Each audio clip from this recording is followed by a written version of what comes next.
In the world of sports business, we've seen countless brand deals come and go. But once in a generation, a partnership emerges that transcends mere endorsement. Jordan and Nike, a collaboration that redefined sports marketing forever. Lionel Messi and Adidas created football magic for 2 decades. Dr. Dre and Beats transformed headphones into a fashion statement. These rare unions don't just move products, they move culture. And for 24 years, Roger Federer and Nike seemed destined to join that immortal list. The Swiss maestro won 20 Grand Slams wearing the iconic swoosh. His grace on court, matched with Nike's marketing brilliance, created a brand that was nothing short of perfection. Nike had made Federer one of the highest paid athletes in history. But in business, just like in tennis, timing is everything, and Federer's next move would prove to be his smartest one yet. In 2018, Federer stepped onto Wimbledon's center court wearing pristine white. But something was different. The iconic swoosh was gone, and in its place was an unfamiliar logo, one that would spark the most audacious power play in tennis history. The game's greatest champion wasn't just changing sponsors, he was laying the groundwork for a billion-dollar empire. To understand how one of the most powerful partnerships in sports unraveled and how it ultimately led to Federer's biggest business triumph, we need to go back to where it all started in 1994.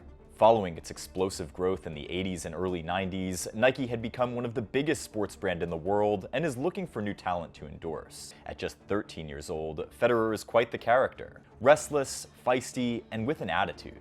Yeah, he was restless. I mean, he actually always wanted to play, he wanted to run around. But the kid is good. Former French tennis player and Nike marketing expert Régis Brunet sees Federer playing in an under-14 tournament in Miami and is immediately impressed. He has all the qualities of a future champion. Seeing Roger's talent, Nike knows that they can't miss this opportunity, so they quickly make a call to Roger's parents to ask for Roger's signature. This is the first contract between Federer and Nike. $500,000 in 5 years, plus added bonuses if he manages to break through. Once again, the king of endorsements strikes gold. As Federer's talent continues to shine brighter, the improvement in character also takes a huge jump. Before the first Nike deal expires, Federer has already become world #1 junior player in the world, winning the boys singles title at Wimbledon and the Orange Bowl title in 1998. Fast forward to 2001, a 19-year-old Federer truly announces himself on the big stage with a 4th-round win over 4-time defending champion Pete Sampras at Wimbledon. Federer takes down the #1 seed in 5 sets to snap Sampras's 31-match win streak at Wimbledon.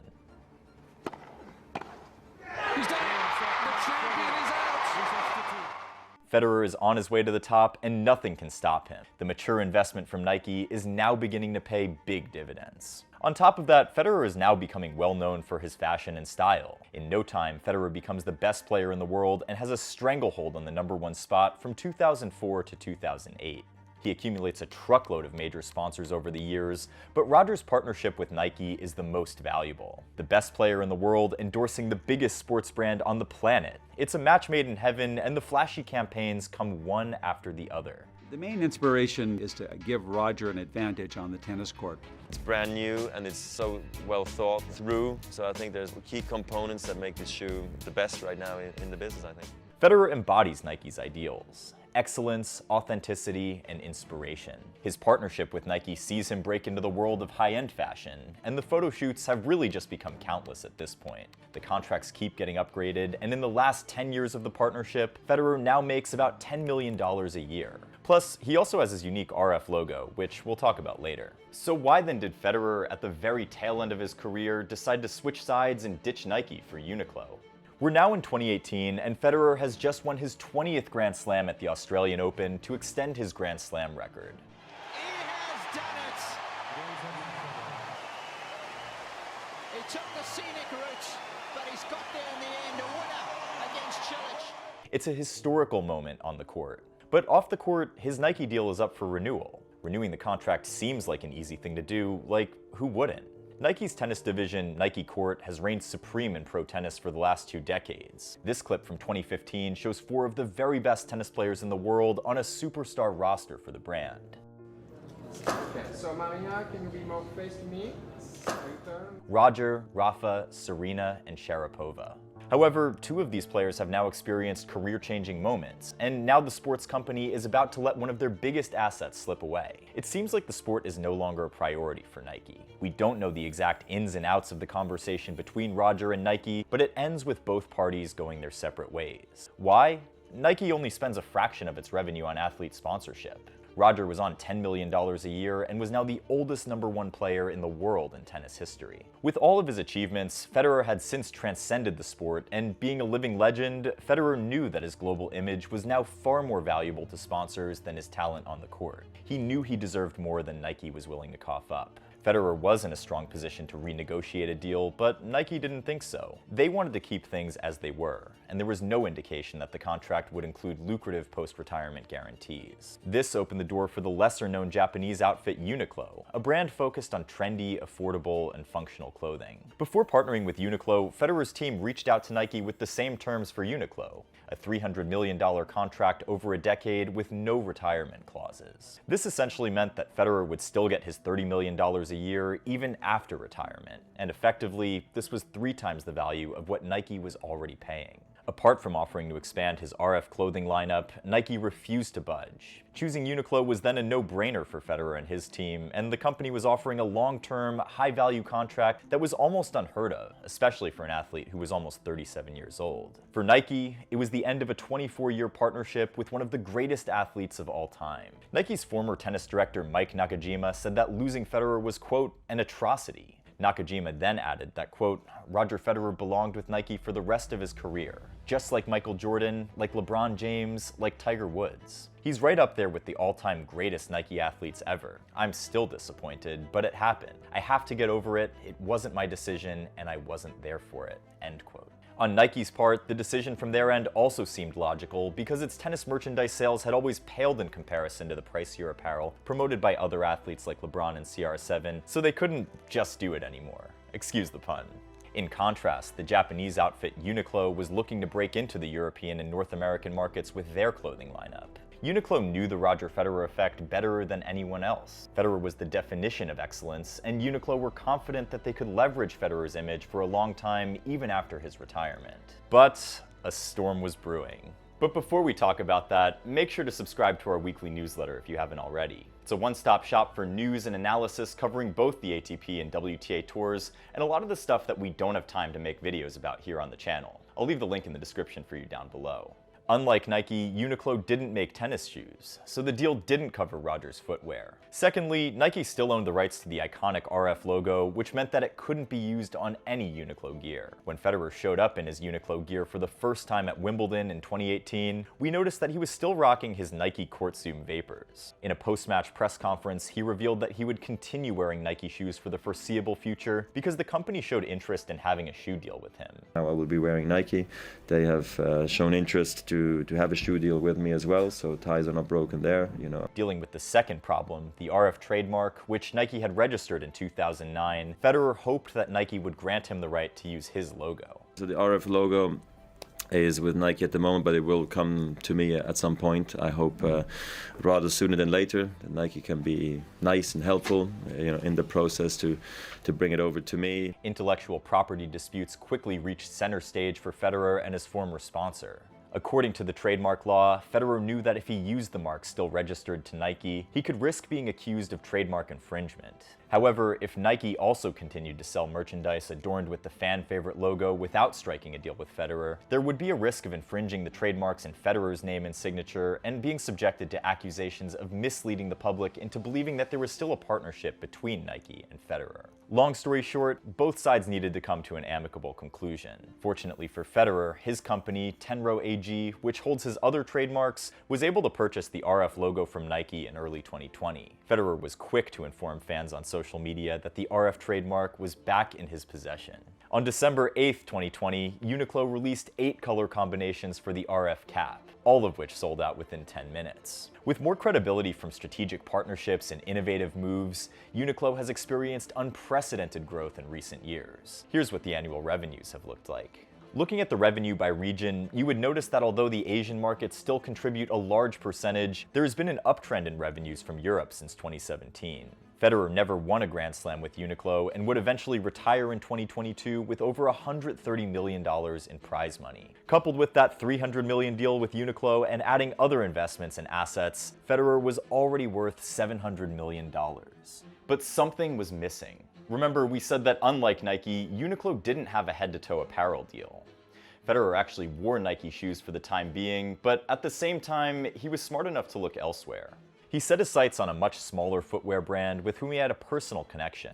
Founded in 2010, On, or better known as On Running, is a Swiss performance company known for their proprietary cushioning technology. The company was focused on global expansion while remaining true to their Swiss roots. One of its founders, Olivier Bernhard, was an athlete and competitive runner. As a former Nike athlete too, Bernhard was a visionary. After retiring as a pro, he embarked on a quest to develop a running shoe that would provide superior comfort, support, and performance. A former runner himself, he understood what was needed, so Bernhard began experimenting with various designs and materials. In 2005, Bernhard pitched an ugly garden hose design to Nike, but the company naturally rejected it. The reception was also poor when he showed his friends the shoes. But that didn't stop him from working on them. With the help of experts and his other partners, David Allemann and Casper Coppetti, On Running was founded in 2010, and the company soon developed a cult-like following among runners over the years. How did they do it? On fostered brand loyalty through unconventional techniques, mainly through three ways. First,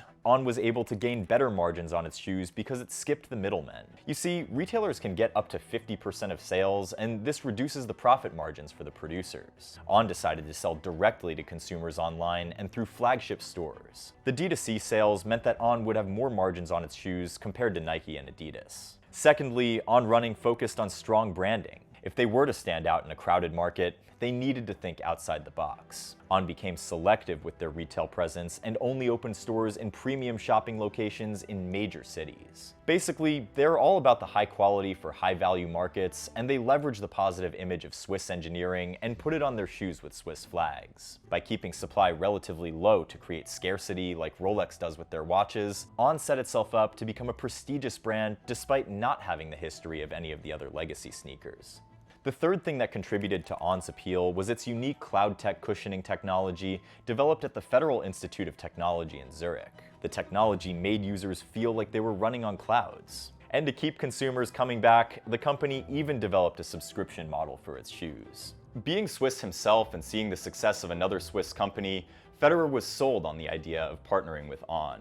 Federer had seen his friends wear On shoes. Even his wife had rocked the shoes. Everyone around him was associated with the brand.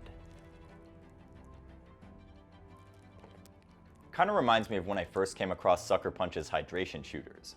I needed to try them for myself to figure out just how good they really were.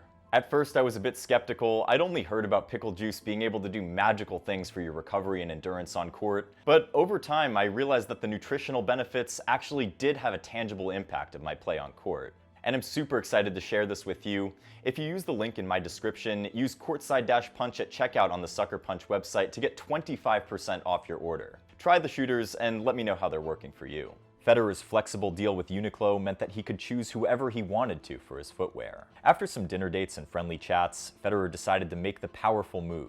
He already liked the shoes, and now he also connected with the founders. Instead of being paid to wear the shoes though, Federer wanted a stake in the company that would allow him to play an active role in product development, marketing, and fan experience. Federer got a 3% stake at On for an undisclosed sum of money. Speaking on the Business of Fashion podcast, Federer took us through his thought process when reaching out to On. I believe the company has huge potential. I really do think the guys are great. And it's a Swiss company that wants to grow worldwide. They've already, taken big strides, and maybe I can help them with that final push. And I'm really, really excited to do that if they believe I'm the right guy for it. And I said, to show you that how much I care, I'll be happy to invest and become a partner. With Federer's enduring marketability and appeal, he was able to sign the deal with On in 2019. The partnership was kickstarted with the rolling out of his signature Roger shoe. It was initially designed to be a lifestyle shoe meant to be optimized for lightweight movement. However, thanks to the boom in the running and outdoor sector caused partly by the pandemic, On's running profile had also become robust and sales skyrocketed. The timing couldn't have been any better. On went public on September 14, 2021, and the company raised $746 million through the sale of more than 31 million shares at $24 each. Welcome On to highlight their initial public offering. As of 2021, the company was now valued at $11 billion. Federer's 3% ownership stake was now worth $330 million, effectively pushing Federer way past the billion-dollar mark. And the value is even higher today. Before now, On was big in the European markets, but today, most of On's revenue from sales is coming from the American markets. Federer has two signature sneakers with On, the Roger, which is a lifestyle street sneaker, and the Roger Pro, which is a performance tennis shoe featuring a design that Federer was thoroughly involved in. The sneakers have gained steam in the sneakerhead market, and On is now the head-to-toe sponsor of the #2 female player Iga Swiatek and one of the most exciting American talents, Ben Shelton. In addition to those big names, On also has deals with Joao Fonseca, Flavio Cobolli, and a few other tennis players too. Signing an American was especially important for On because 60% of their revenue comes from the American market, so it only made sense to do so. By starting off with specialty retail first and then leveraging the trusted voice of Roger Federer, among other factors, On has managed to stand out in a crowded market and has now become mainstream. We've even seen collabs with Zendaya and a few other stars recently. But what about Nike? Nike parting ways with Federer in 2018 was a sign of things to come. The brand didn't seem interested in tennis like it once did, and gradually, Nike began to lose its grip on the sport. The team solely responsible for tennis was dissolved, and events such as doping scandals and the retirement of several top players changed things for the brand. On top of that, Nike's clumsy handling of players seemed out of step from the company. The decision to quietly step back from the scene seemed intentional for the most part, though. Nike still sells millions of Jordan shoes, but they didn't seem keen on committing to the RF logo when they had it.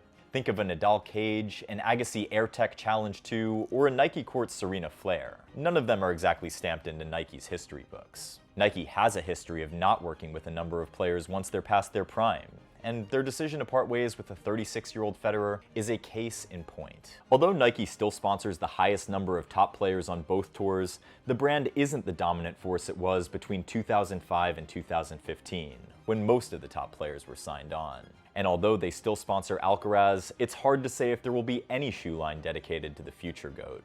Let's also remember that not too long ago, there was a mass exodus of top players from Nike. Andrei Rublev, Marta Kostyuk, Vondrushova, Sloane Stephens, Ayla Tomjanovic, Alina Svitolina, Leyla Fernandez, and Donna Vekic, all for multiple reasons. It seems like Nike has been streamlining operations in tennis over the last couple of years, and there seems to be many layers as to why they're doing that. But what we know for sure is this.